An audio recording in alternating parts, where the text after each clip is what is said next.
Good morning, everyone. Chag Sameach.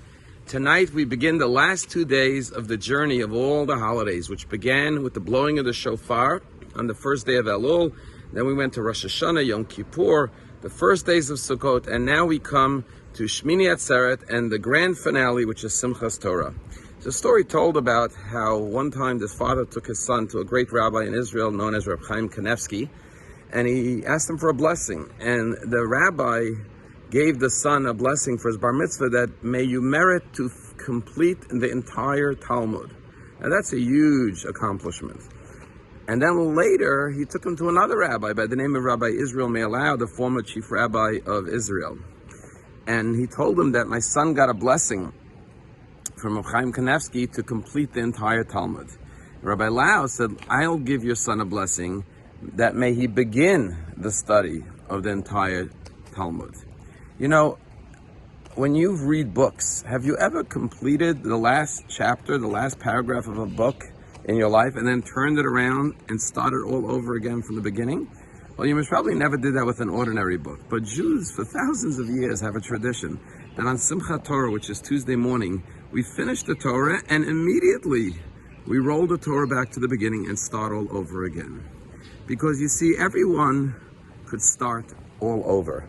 Not everyone merits to complete, but everyone can begin again. And the message of the Torah is that life is ongoing, it's eternal.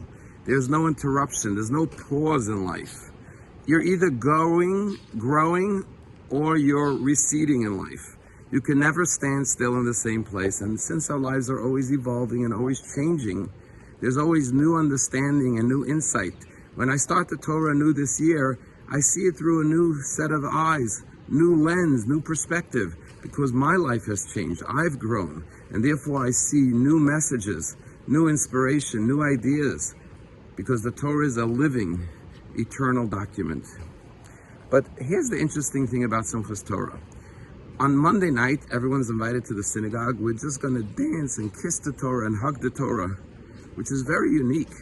You know, imagine at a graduation, students dancing around the room with their books that they completed studying and kissing the books. We only do that with the Torah because we love the Torah. We realize that God infused his soul into the Torah, and so by kissing and hugging and dancing with the Torahs, we are embracing God himself. But we don't read the Torah on the night of Simchat Torah, Monday night. It's only the next morning when we come back that we read the last chapters of the Torah, the last section, and begin again from in the beginning God created the heaven and the earth. And the reason we do that can be illustrated perhaps by the following story. A true story that happened in Israel a couple of years ago.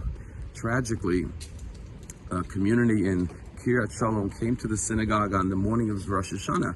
And when they opened the ark, they were shocked to see that all the Torahs were missing. Someone had stolen the Torahs.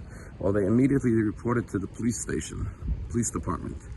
And an investigation began, and they narrowed in on a particular fellow who came to the synagogue by the name of Yossi, who had a criminal past. And they started to do surveillance of his home and his movements. And sure enough, on the holiday of Sukkot, which is just 2 weeks after Rosh Hashanah, they found a communication that he was trying to sell Torah scrolls.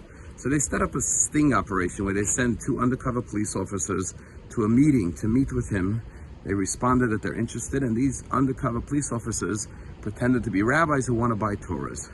And they tried to negotiate. He wanted a high price, so they wanted to seem like they were genuinely interested in buying it, but not too interested, because maybe he would catch on that they weren't really rabbis. So they said, nah, it's too high the price. Then he said to them, could you mind giving me a lift home? I don't have a car. So they drove him home. And then he said, are you sure you don't want to look at these Torahs? They're really good Torahs. They're beautiful. So the police officer said, yeah, we'll look at it. He went into his house, went into his backyard. Now, the police were watching his house, and one of the officers that was watching was a fellow by the name of Ari. And Ari sees the way he goes into his backyard, lifts up a green tarp, where he has all the 5 Torahs laying on the ground, in the mud, in the dirt, takes out a Torah, covers it up, and goes to the front to show the police officers, thinking they're rabbis, how beautiful these Torahs are. Immediately, the police descended on his home and arrested him. And they picked up the 5 Torahs and brought it back to the police station. And when they got to the police station, one of the officers said, you know, tonight is Simchat Torah. These Torahs were laying in the mud. Let's dance with the Torahs. And all the police officers who were non-religious officers picked up the Torahs, started to hug it and kiss it and dance with the Torahs. And the police officer tells the story, his name was Ari. He said, I was a secular Jew, I never studied Torah. But when I saw the Torahs laying in the mud, I started to cry. It saddened me to see the beautiful Torahs, the holy Torahs laying in the mud. And then I kissed the Torahs and danced with the Torahs. And I said to myself, why am I so connected to these Torahs if I'm not even religious and I'm not an observant Jew and I don't study Torah? And he said, if I love the Torah so much that it pains me so much to see it in the mud and I rejoice with it when I rescued it and redeemed it, shouldn't I start studying the Torah? And he began to study Torah, and today he's an observant Jew. So on Monday night we dance and kiss the Torah. And then we say, if we love the Torah so much, let's start